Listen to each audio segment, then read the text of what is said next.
Hello, everyone, and welcome to this first edition in our new webinar series, Navigating Brain Health and Dementia.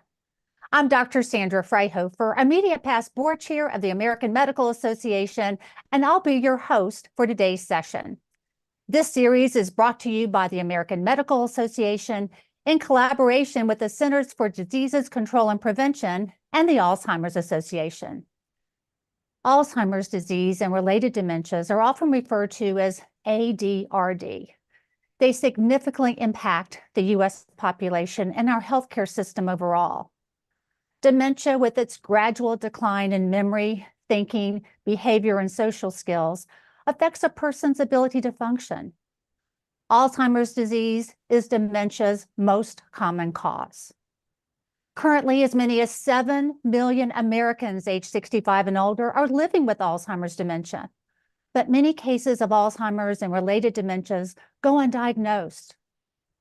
Surveys show 40% of primary care physicians are not comfortable making a dementia diagnosis. Many physicians wait for their patients to raise concerns about their cognitive decline. But understand, with early detection, we can identify and treat reversible causes of dementia. Early detection can also help clinicians anticipate problems patients may have understanding and adhering to medical treatment plans. In today's webinar, which is part one in this series, we'll talk about the epidemiology of dementia, as well as strategies for screening and diagnosis. And we're joined by two great experts, Dr. Rachel Whitmer and Dr. Barak Gaster, who will share their perspectives and their insights. Here's the plan. Each of our guests will give a short presentation, then we'll move on to questions from our audience. Now, many of you already submitted questions when you registered, but if you didn't submit a question early, no worries. You can still post your questions online in the chat section, and we'll try to get to as many of them as we can. But before I turn it over to our distinguished guests, here's a brief video message from Dr. Joanne Pike, President and CEO of the Alzheimer's Association. Hello, I'm Dr. Joanne Pike, President and CEO of the Alzheimer's Association. We're excited to join the American Medical Association and the CDC's Alzheimer's disease team in bringing you this three-part webinar series to help you detect, diagnose, and treat Alzheimer's and other dementias. For nearly 20 years, the Alzheimer's Association has worked with the CDC on the Healthy Brain Initiative, which takes a life course approach to addressing cognitive health and dementia. Through this public health initiative, we are paving the way for better brain health, earlier detection and diagnosis, and improved community clinical linkages when treatment and care are needed the most.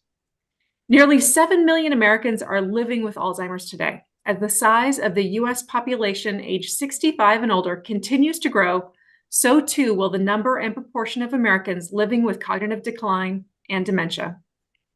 By 2050, the number of Americans with Alzheimer's is projected to reach nearly 13 million. But there is now hope in ways there has not been before. The science is getting stronger and telling us how we could possibly reduce the risk of developing dementia.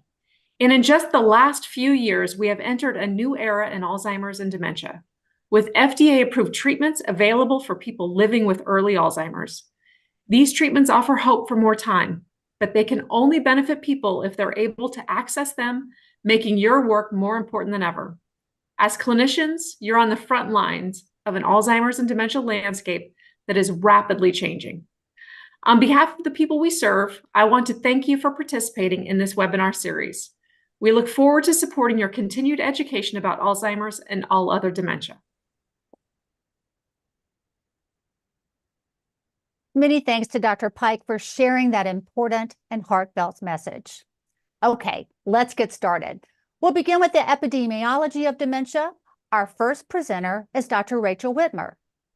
Rachel Whitmer has a PhD from UC Davis, the University of California Davis School of Medicine, where she's a tenured professor of public health sciences and neurology and chief of the Division of Epidemiology. She's co-director of UC Davis's Alzheimer's Disease Research Center. She's also director of UC Davis's Population Brain Health Lab. This lab uses life course epidemiological methods to reduce inequities in brain aging through study of dementia incidence, cognitive aging, and brain pathology in diverse racial and ethnic groups, those with diabetes, and the oldest old, those living beyond age 90. Dr. Whitmer is principal investigator in 3 NIH-funded cohort studies of dementia, cardiovascular health, and cognitive aging. She's also principal investigator for US Pointer, a clinical trial designed to find out if lifestyle interventions that simultaneously target many risk factors protect cognitive function in older adults at increased risk for cognitive decline. Please welcome Dr. Rachel Whitmer. Thank you. It is great to be here. We can go to the next slide. These are my disclosures. I do receive funding from the NIH and the Alzheimer's Association. Next slide, please.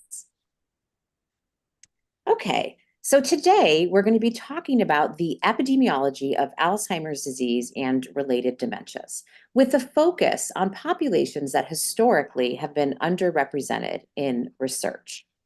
I also would like to call to attention today that we're going to be spending time talking about what you can do over your lifetime and over the life course to lower risk and protect brain health. So we really want to come away with some understanding of when does the clock start and what do we know about timing of vascular, behavioral, and contextual risk factors for brain health, and what do we need to do next?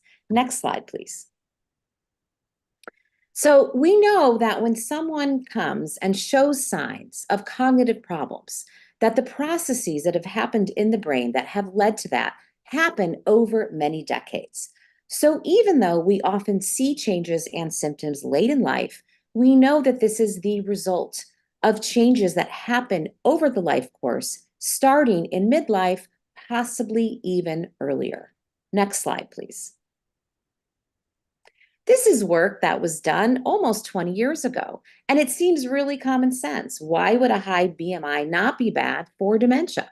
But at the time that this was shared, this was the first time in the field that people started thinking about midlife modifiable risk factors. And this clearly shows that if one is obese or overweight in midlife between the ages of 40 and 55, you have an elevated risk of Alzheimer's disease and related dementias. Next slide, please. We also know that smoking is associated with an elevated risk of Alzheimer's disease and related dementias. And this is really important because this was the first study that had enough individuals who were smoking quite a bit, but lived to late life at an age where they could be at risk for dementia. Next slide, please. This is a midlife dementia risk score that came out of Finland that looks like an amalgamation at modifiable risk factors: high BMI, high cholesterol, high blood pressure, and education level. And you can actually calculate your 40-year risk of dementia. Next slide, please. This risk score was replicated in some work that we did looking at patients at Kaiser Permanente, Northern California, a much more diverse group than those living in Finland. And this risk score predicted beautifully, and even across different racial ethnic groups. Next slide, please. So this risk score worked. It worked really nicely for even people who are not non-Hispanic white. And we actually tried to improve this risk score with other information. And the bottom line is that a combination of mostly modifiable risk factors at midlife is highly predictive of the likelihood of dementia more than 3 decades later. Next slide, please. We've also done some work looking at place of birth, and this was also coming out of work from Kaiser Permanente, Northern California. And we found that in a group of individuals, all who lived in Northern California by the 1960s and the 1970s, simply being born in a state that has a high stroke mortality risk is significantly associated with an elevated risk of Alzheimer's disease and related dementias, even taking into account other cardiovascular risk factors. Next slide, please. And this is showing you over time what that cumulative incidence of dementia look like. And this just really speaks to what is it about being born in a state with that's part of the stroke belt? What is it about exposures, quality of education, lifestyle, and diet, such that even if you move to a different state, you are at significantly elevated risk of dementia. Next slide, please. So, prior President Obama passed the National Alzheimer's Plan Act, and one of the major goals of that was to redress disparities, and that is differences in the epidemiology, in the rate and the risk of Alzheimer's disease and related dementias. At the time that this wonderful act was passed, we actually still didn't have basic numbers on large parts of our population, and a lot of the evidence that we had was based on studies that were sourced from either the worried well or people who were referring themselves to a memory clinic. Next slide, please. So this is really important work that looked at almost 275,000 members of Kaiser and looked over a 13-year period at incidence rate of new Alzheimer's disease and related dementias. And we can see here that there are differences across racial ethnic group. At the time that this was published, this was the first time that anyone had looked comprehensively at Asian Americans, which is, of course, a very heterogeneous group. And so we see here that there are differences. This doesn't tell us why, but it tells us who to study and what can we understand from the people at both elevated risk and lower risk. Next slide, please. I also want to talk for a few minutes about type 1 and type 2 diabetes, which are very common public health issues. We are in the middle of an epidemic, and we have seen a very large increase in type 2 diabetes, also with type 1, particularly at later age onset. Next slide, please. So we know that if you do have type 1 or type 2 diabetes, it's really important in terms of brain health to be worried about glycemic control for a number of different reasons. And we have found in our work that people who have an elevated glycosylated hemoglobin and spend more time at these elevated levels, which is a marker of glycemic control over the past 3 months, have an elevated risk of Alzheimer's disease and related dementias. Next slide, please. We also know that low HbA1c, which can be indicative of potentially hypoglycemic events, is also not good for the brain and for brain health, and is also associated with an elevated risk of dementia. Next slide, please. So we know that patients with type 2 diabetes who've had events of hypoglycemia, hyperglycemia, microvascular complications are at higher risk of Alzheimer's disease and related dementia. Next slide. So how do you protect your brain? You pay attention to glycemic control. If you have depression, try to get it treated. Depression is a risk factor for Alzheimer's disease and related dementia, whether or not you have diabetes, and to try to prevent microvascular and microvascular complications. Next slide.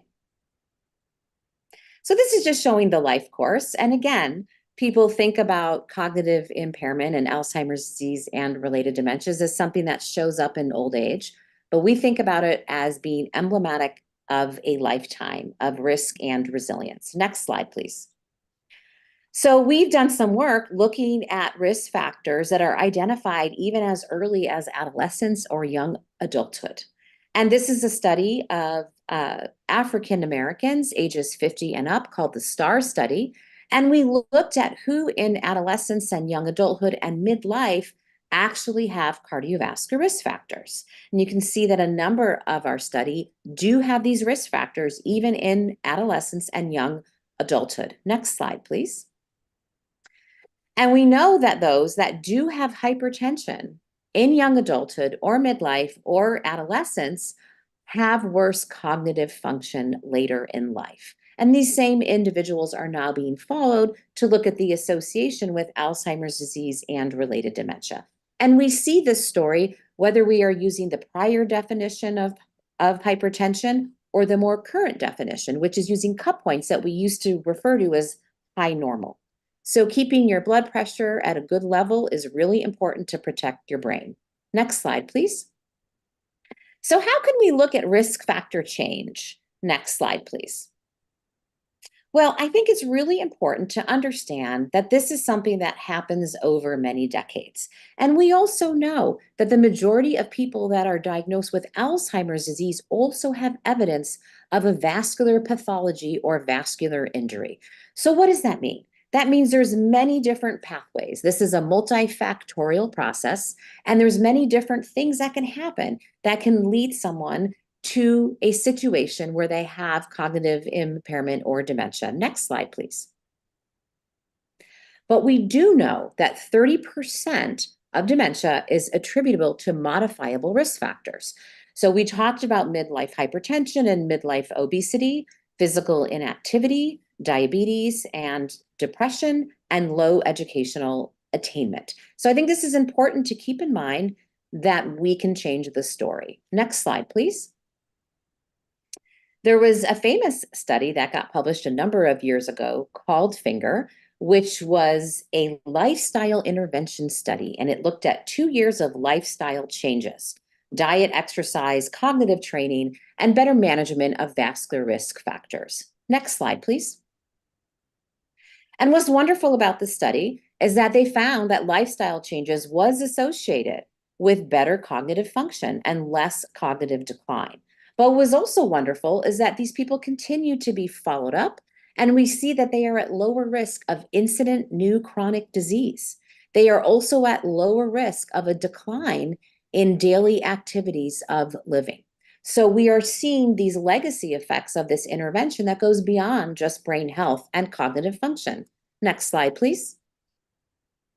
Currently, we are conducting a study here in the US called the US Pointer, which is to replicate this lifestyle intervention study that was done in Finland.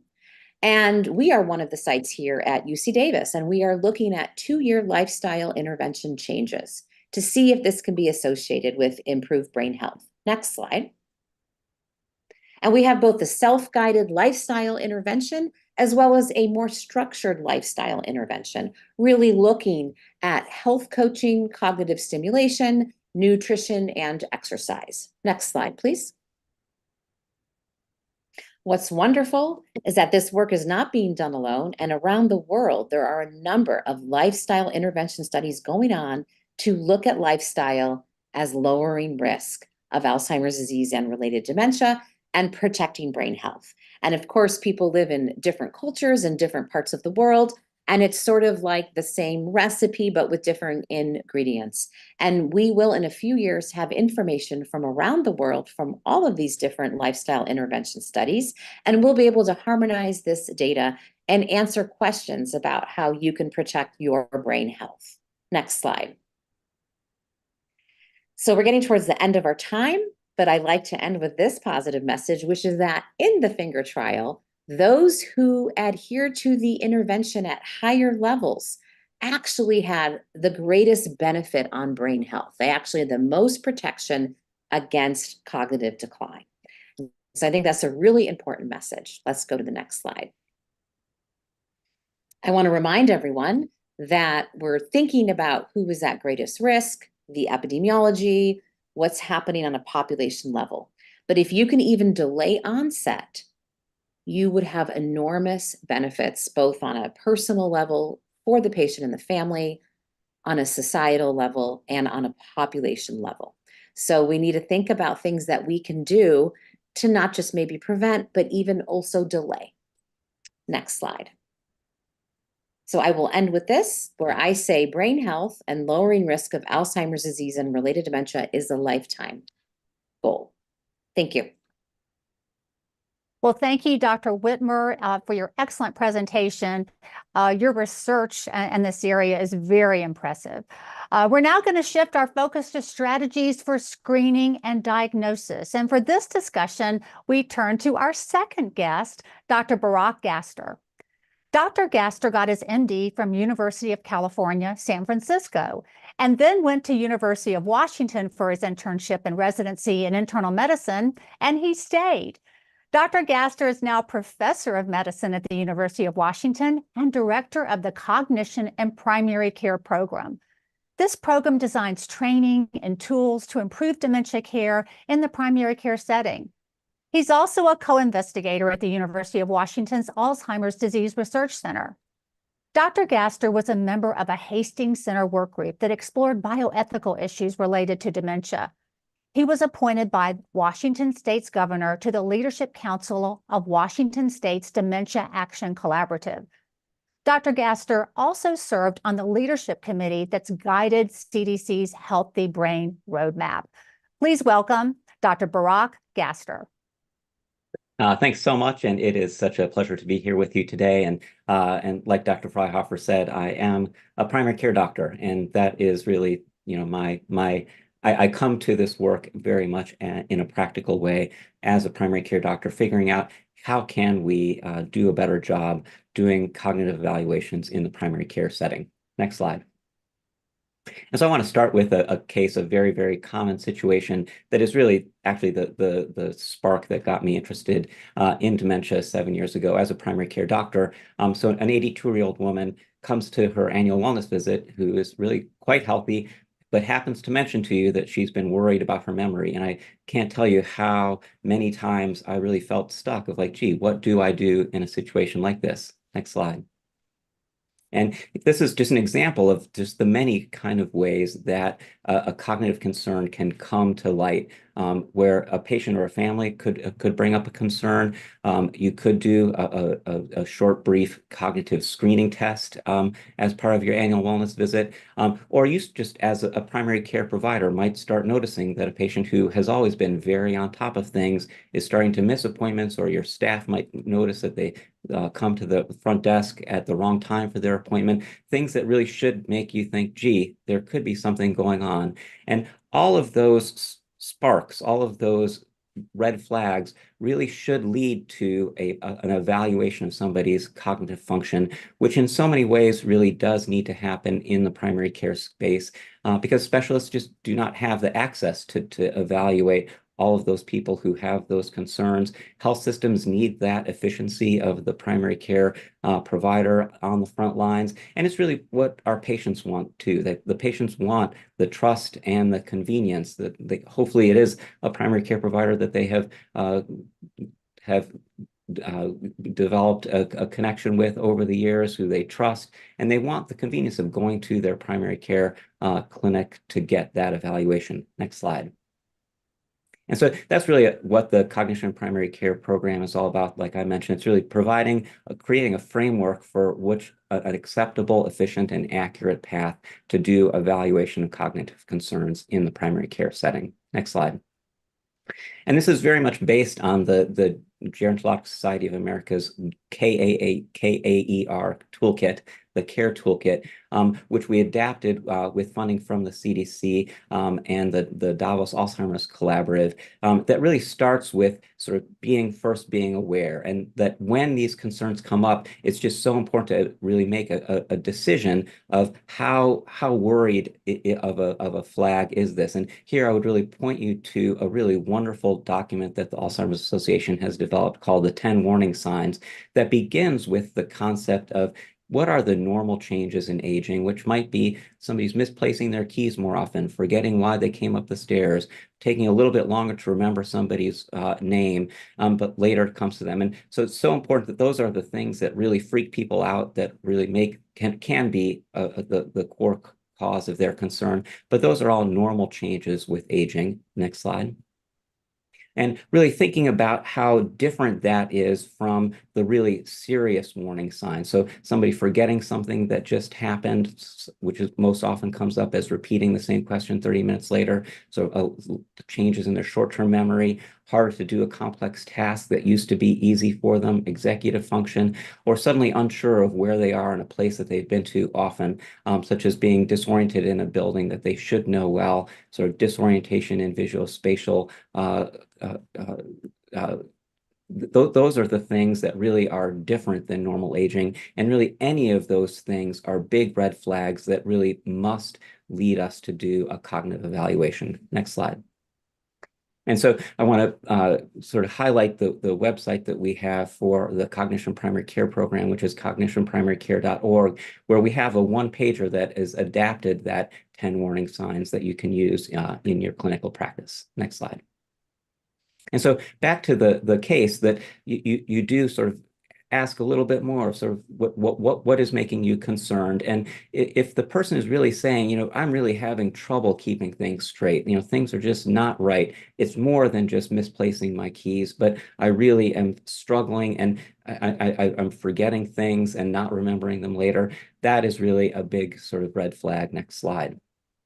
And so, at that point, I can say, there are going to be people out there, because it used to be me, who would be tempted to be like, oh, don't worry, it's normal to get forgetful with age. But you do not want to do that, because she very well might have early stages of Alzheimer's disease. You might automatically want to refer her to a specialist, but we all know that the access to getting a quick evaluation like that for many people who might actually be worried well is just not an efficient way to go. You might try to drop everything right then and there as part of your annual wellness visit and do a full cognitive assessment and then sort of blow up your whole half day. You do not want to do that. What you really want to do is schedule a cognitive evaluation visit where you're going to be dedicated to doing just that. And so important to strongly encourage a family member or close friend to come to that visit, because even the world's best dementia experts have trouble doing a really sort of good cognitive evaluation without getting some information from an observer. Next slide. And so here are the three main parts of what I would think of as a good cognitive evaluation visit. I would really recommend using a cognitive checklist of the reversible factors that you can fix. You're going to want to do an assessment of their cognitive functions, such as with a MoCA, Montreal Cognitive Assessment Test. And you're going to want to get input from the family member, such as using a validated instrument, which is called the AD8. Next slide. And so here's just a quick snapshot of what the cognitive checklist looks like that is on our website, cognitionprimarycare.org. It's the labs that most people will remember from school, really paying close attention to what's on people's medication list and what might not be on their medication list, an over-the-counter anticholinergic like diphenhydramine, which is what's in Tylenol PM, which can really sort of impact people's cognition.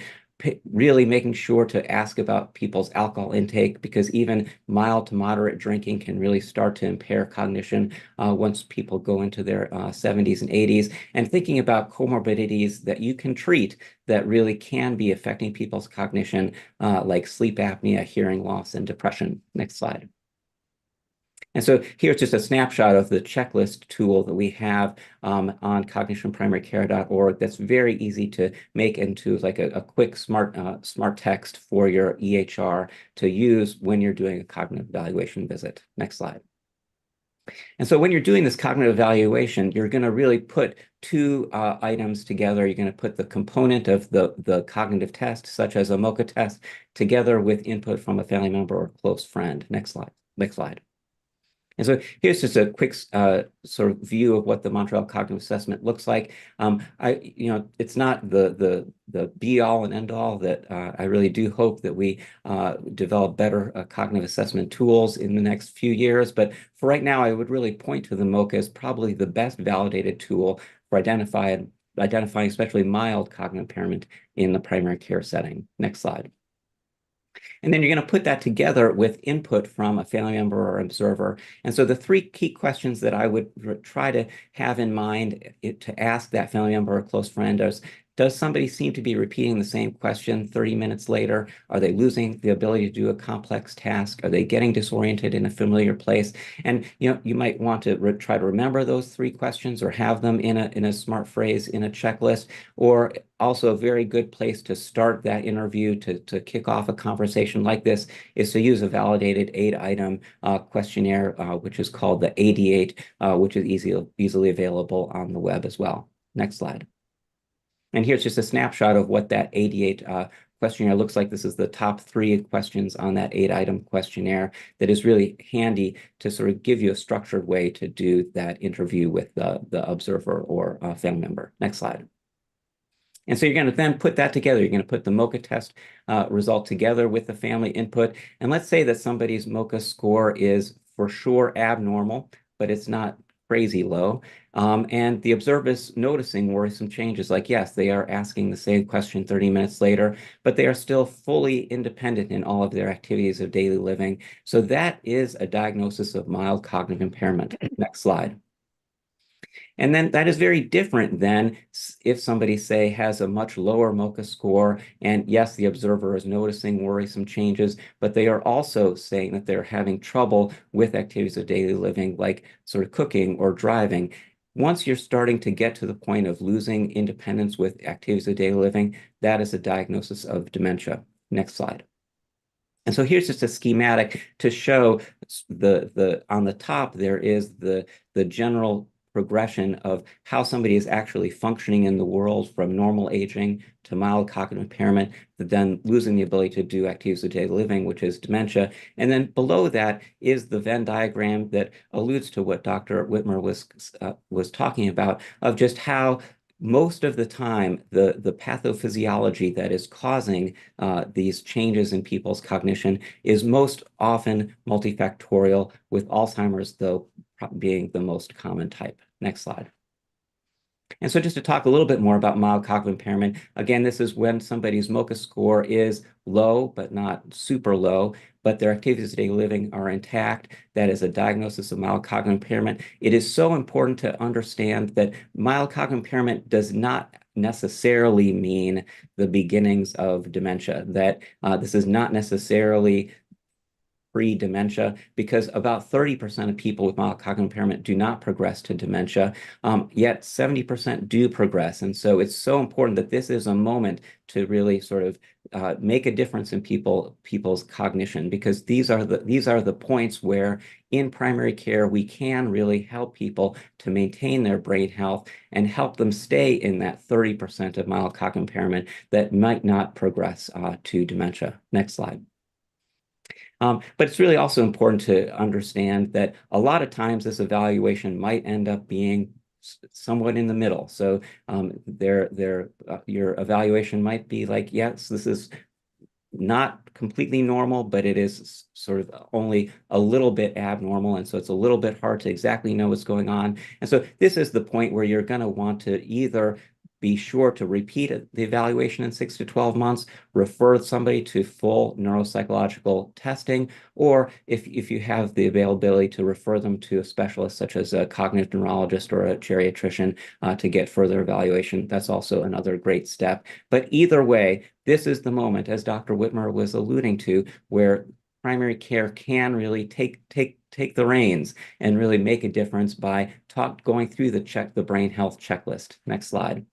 And the brain health checklist is very similar to the things that we should be in your evaluation checklist, which is reducing alcohol intake, being really careful about medications, especially anticholinergic, and asking about over-the-counter things like diphenhydramine, Tylenol, PM, talking about contributing conditions like undertreated sleep apnea or having people wear their hearing aids, getting regular exercise combined with socialization, like taking a walk with a friend every day, and just encouraging social engagement as things that we really have been shown, as Dr. Whitmer was alluding to really make a difference in people's cognition. Next slide. And so, your next steps are really going to maybe be like, oh my goodness, your evaluation looks great and you are cognitively healthy. Let's see how things look in 12 months, maybe even repeat the evaluation then if you're still concerned. You might have found contributing factors like excessive alcohol use that you can really make a difference in. Or you might have made a diagnosis of mild cognitive impairment or dementia, and that is the pivot point where you want to say something like, this is a lot to work through. Let's schedule another appointment very soon to review this and make a plan. Let's encourage your family member or close friend to attend that visit only. Also, you really want to make sure that if you do make this diagnosis, that you're very clear that you're going to sort of make another appointment to really set the concrete plan. You do not want to sort of diagnose an adios. You really want to have tools ready to go to help set a plan to help them maintain their brain health. Next slide. All right, so thank you so much. That's the end of my very brief description of a complex topic. You can go to the cognitionprimarycare.org website to get some of the tools, get more tools that I have been talking about. And again, so grateful for you for joining us and listening. Well, thank you, Dr. Gaster. And that presentation was certainly filled with lots of practice pearls for primary care physicians. It sounds like you're saying that really all of us, all primary care physicians, need to have the MOCA and the 88 available in our office. And I loved your comment about don't try to do it the same time you're doing something else. Make a special visit for that kind of evaluation, or else you'll blow up your day. And we've seen that happen many times in the offices, speaking primary care physician to primary care physician. So we have a lot of questions from our audience. And so we'll now move on to our Q&A portion, which means answering questions from our audience. Many of you submitted questions when you registered, and we'll start with those, but you can still submit your questions online in the chat. And we'll try to get to those if we can today. And if we can't get them to today, we'll try our best to answer them during future webinars. Our first question is for Dr. Gaster. This question refers to a study that said people who consistently reported symptoms of subjective cognitive decline they found worrisome were at higher risk for developing Alzheimer's dementia.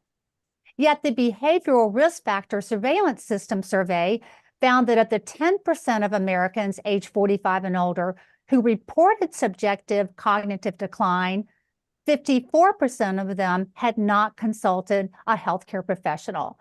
So what are some ways in which physicians can help patients advocate for themselves when they feel they are experiencing cognitive decline?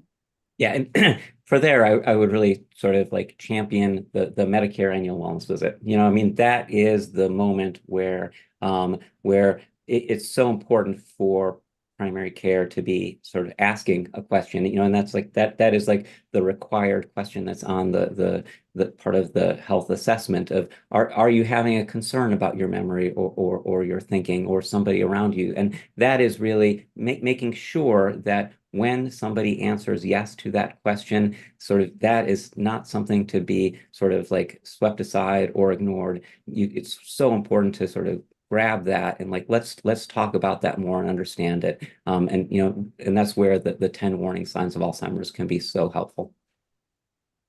Well, thank you for that. Dr. Whitmer, this next question is for you. It's about baby boomers. How will the aging of our population, including the baby boom generation, impact the number of people in the United States with Alzheimer's dementia? That's a great question. It is going to greatly impact the number of individuals in the United States with Alzheimer's disease and related dementia. So we are expecting, both here in the US and globally, a tripling of dementia prevalence by 2050. Which is why this presentation today about what can happen in primary care and what you can do to lower risk even earlier before you are 65 plus is so relevant and so germane. But yes, with the aging of the baby boomers, some people refer to it as the gray tsunami. I don't really like that term. But yes, we have an enormous bump in our population, specifically in the age group that is at risk. And that is what's happening. So I think now more than ever, it is important to think about primary care, screening, and important to think about how to lower risk. So for the Gen Z or millennial generation that might be listening, I think the baby boomers are those born between 1946 and 1964. Is that right? Does that sound about right? That sounds right. Yeah. Okay. Let's go back to Dr. Gaster with this next question. How do you respond to a patient with concerns about memory problems? How do you account for past medical history, age, and or family history of dementia? And how do you differentiate memory concerns due to dementia from normal forgetfulness that happens with aging? Yeah, so again, the 10 warning signs, it's when we started our project of taking the GSA Care Toolkit and adapting it into a large health system. When I hadn't seen the 10 warning signs document before, and so I can't sort of sing its praises enough for really sort of laying out, here are things that are sort of often normal, and here are things that are not normal. And that is a document that you know, if I could get into the get in front of everybody, because it's not just people over age 65, but it's sort of people who might be sort of observing people who are over age 65, to really sort of get a good grasp on sort of, this is the normal sort of changes, which, like I said, like freak people out so much, that, like, gee, I saw cousin Louis the other day, and it took me forever to remember his name. And that is not sort of a sign of dementia. That's not a sign of Alzheimer's disease, especially if it comes to you later. It's like, that is normal. But I think really just like keeping the three big cognitive domains that really do start to change in Alzheimer's disease or other dementias, which is short-term memory, like really asking a same question 30 minutes later. And it's not just that you don't remember what the answer to the question was, but you don't even remember having asked it. That is like just a big giant, that's probably the most common red flag that I see in my own practice. But it's also other domains of cognition, such as executive function, doing a complex task, or spatial-visual orientation, where you're lost or you feel unsure which direction to go in a place that you should know well. Those are the changes that really should lead to a cognitive evaluation. And I think certainly if people are getting lost, that's a patient safety issue. And that's another important reason to kind of get a handle around this and let other family members know if you see this danger sign pop up. Dr. Gaster, I'd like to stay with you with this next question as well. The first medical professional many people approach is their primary care physician or their other primary provider. However, many PCPs say they don't have enough time during a regular office visit to perform a thorough cognitive evaluation. They're also not entirely comfortable using existing cognitive assessment tools. So what are some good clinical assessment tools for dementia, including Alzheimer's or other dementias? And are there any emerging digital technologies, practices, or other efforts that might help reduce barriers to diagnosis? Yeah, that's such a great question. And so, so me and my colleague, Dr. Jackie Rates, who are ones who developed the workflow that is the Cognition Primary Care Program that we adapted from the GSA KAAR Care Toolkit. We really came at it as primary care doctors, understanding sort of what that sort of time pressure is like. It's enormous. And I think that the big sort of light bulb moment that we share with the primary care providers that we train is just all about, like, as I said before, don't try to sort of squeeze it into even an annual wellness visit. Don't try to squeeze it into a visit where you're also trying to address somebody's knee pain and their hypertension.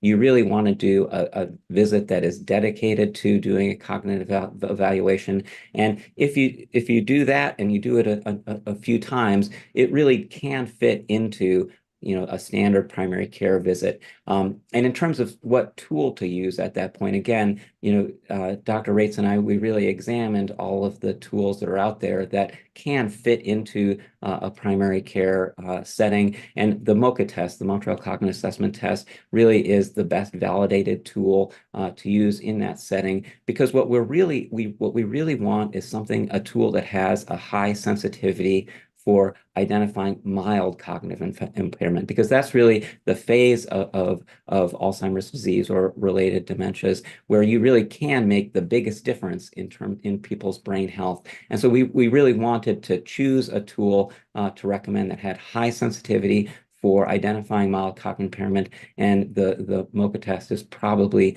the best one out there.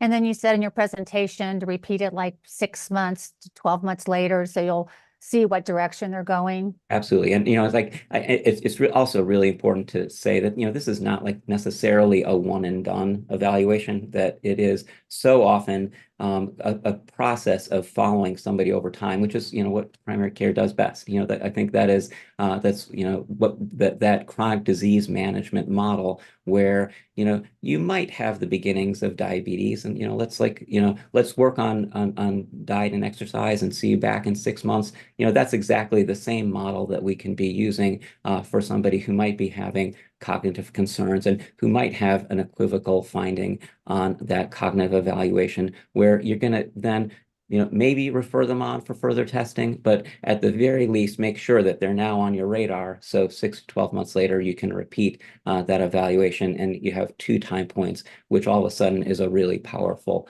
predictor for how they're going to do. And I would think if they had a little depression that you treated when they came back for that next visit, they might even do a little bit Or better. wearing their hearing aids and Yes. drinking less alcohol and not taking over-the-counter sleep aids that have high anticholinergic activity. Those are all things that we can do right now. It's like the high value of an earlier detection for sure. All right, I want to push a little bit more on the digital technologies. AI is so hot right now. This artificial intelligence, those aren't things we have in our office right now. But can you just make a few comments about what you might see in diagnosis of the future using AI and other digital kinds of things? Yeah, I mean, I'll tell you, so as Dr. Rates and I have sort of gone down this path of developing this framework, this model for primary care, we keep pointing to the MoCA test as, this is the best thing that we've got right now. But, boy, oh boy, do I hope that 5 years from now we've got something a lot better than the MoCA. And I think that we probably should. And that will definitely include some sort of digital technology that will help to automate it and provide, like my dream is in the same way that we can send somebody for pulmonary function testing or an echocardiogram to a lab where they get a standardized 30-minute assessment of here's how your lungs are working at this moment, or here's how your heart is working at this moment, that we can send somebody to a very high volume scalable service that is a cognitive function testing lab where they're going to sit down and get sort of good accessibility validation of like, can they hear well? Can they see well?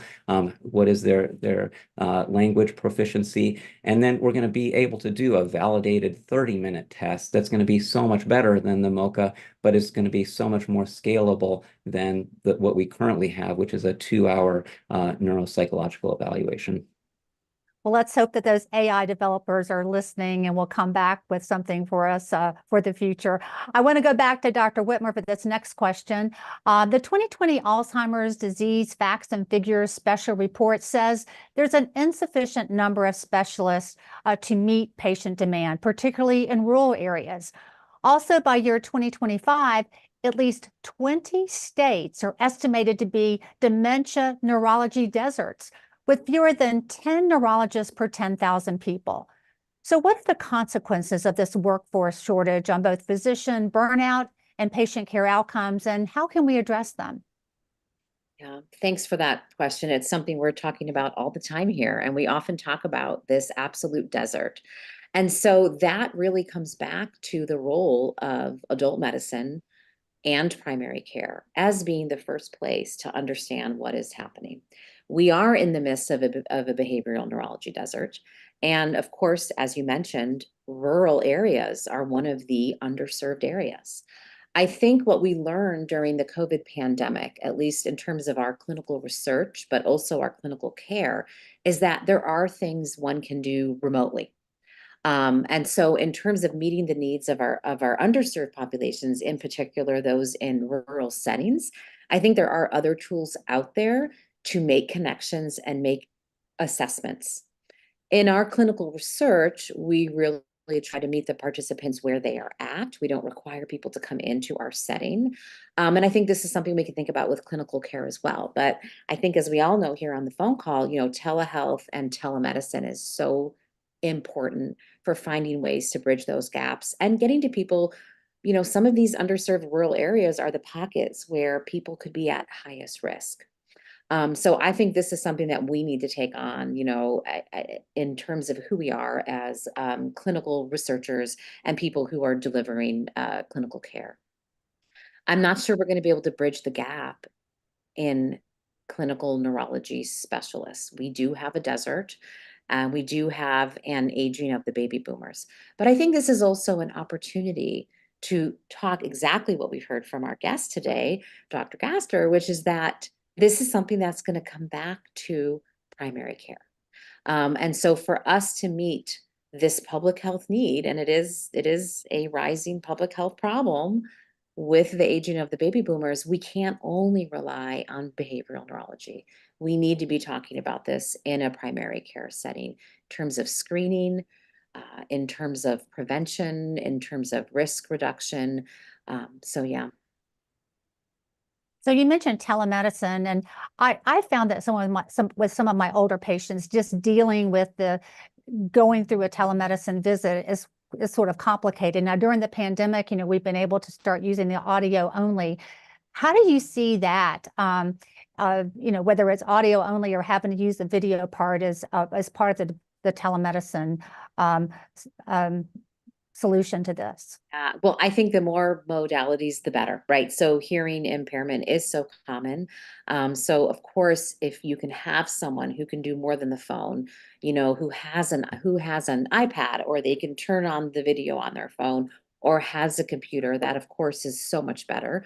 In the situation we're talking about today, which is in terms of being worried about, cognitive function and memory, as we also talked about today, it is also important to check in with family members and caregivers as well. So, you're trying to interface with this patient, you're trying to do it over telemedicine, trying to use all the different modalities, absolutely the best way. But I think also speaking with the people that they are living with is also so critical in getting a really good understanding of where they are at in terms of their brain health.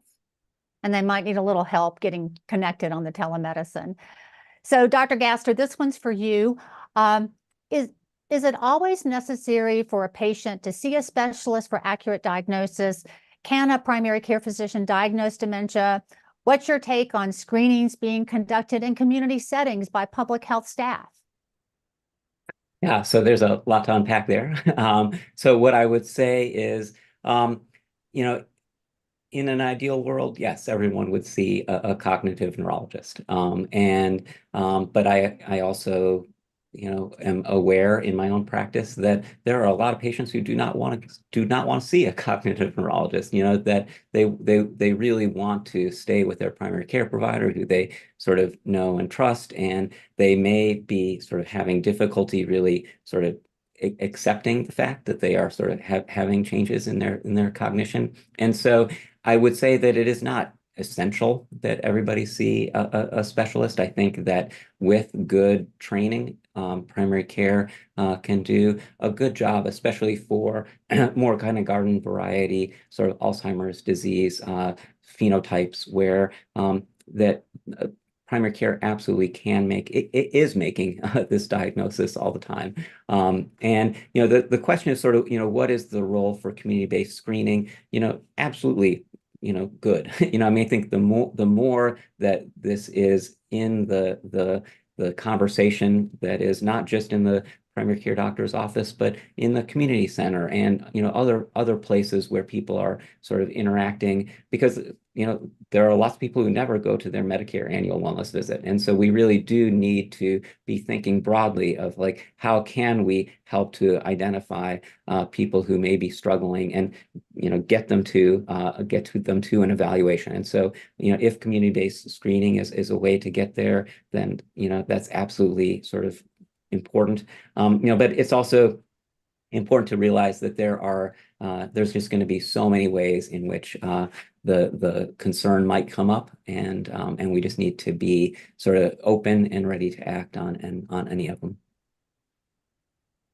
So, Dr. Gaster, this next question is about biomarkers. Are there any certain biomarkers to look for when diagnosing Alzheimer's disease, preclinical Alzheimer's disease, and mild cognitive impairment due to Alzheimer's disease? And are there age guidelines for use of Alzheimer's blood markers in non-symptomatic adults as part of their annual wellness exam? Yeah, I mean, so, together with the anti-amyloid drugs and that are going to be sort of covered later in this series, the question of sort of what is the role of biomarkers is those are the two hot topics, which is where things are sort of evolving and changing so quickly that it's hard to sort of give a quick answer to that. I don't think that any of the biomarkers have really been validated enough to be sort of part of sort of routine medical care right now. I think because there is just so much research that is sort of ongoing that is really going to sort of paint the picture much better. So I think 5 years from now, we're going to be able to say much, much better in terms of like what is the role of a biomarker and when should we be using it and how should we be using it. I don't think that we are there, ready for prime time with biomarkers now. But I do think that, I think the best answer to the question is that they are very, very good at predicting what somebody's PET scan, amyloid PET. So an amyloid blood marker is very, very good at predicting what somebody's amyloid PET scan is going to look like. And that is, and a PET scan can be an important part of a diagnostic evaluation. And so that blood-based biomarker can be an important part of an evaluation. But in terms of like how to use it and could it ever be used in a screening kind of way, I think are questions that we really don't have the answer to yet. So here's another question for Dr. Whitmer. This question addresses health equity concerns. In the United States, non-Hispanic Black and Hispanic older adults are disproportionately more likely than white older adults to have Alzheimer's or other dementias. Are there ways physicians can address or account for the impact of systemic and structural inequalities in their approach to diagnosis and treatment? That is a wonderful question, and that is the heart of what I do and what, we are thinking about. So yes, we have some parts of our population that are at higher risk. We see higher rates. What we don't know is what does the trajectory of what we call normal cognitive aging look like? Because the majority of people who sign up for studies look like me, highly educated, urban dwelling, non-Hispanic white people. So, a big goal of ours is to really even understand not just risk for Alzheimer's disease, but what is also associated with exceptional cognitive aging in people who look like the face of the United States. And in terms of what one can do in a clinical care setting, I think it's important to have this conversation. I think it's important to have this conversation with everyone in thinking about people who are middle-aged and young adulthood. The way we think about heart health over the lifetime, we have to also think about brain health. And so I think it's really important for providers to understand we have groups of our population that are at higher risk. And so it's incredibly important to have a conversation about modifiable risk factors and not to wait until old age to have that conversation, not to wait until 65 plus, to be having these conversations in midlife and even younger. Yeah, and certainly encouraging diversity in clinical trials would be very helpful. Unfortunately, we are out of time for today's session. This discussion has been very informative, and many thanks to both of our experts for your insights and expertise. And many thanks to all of you for joining us today and for your great questions. And if you want to claim CME credit for today's discussion, here's what to do. Log into your free AMA EdHub account and click on the Take Quiz button. And if you don't already have an EdHub account, please sign up for one. It's free. Then take the quiz and get your CME credit. And as a reminder, this webinar was the first in our series, so there's more to come. We want to thank all of you in the audience for submitting your questions when you registered for today's session. Now, many of you also had questions about risk reduction and treatment, which are topics of future webinars in this series. So be sure to tune in for those. You can find links to register in the chat and below the video player. Our next webinar is scheduled for Thursday, May 16th. You won't want to miss it. And if you want to watch this webinar again, there's a link in the chat to do that too. Thanks again for joining us and have a great rest of your day. For the American Medical Association, I'm Dr. Sandra Fryhofer.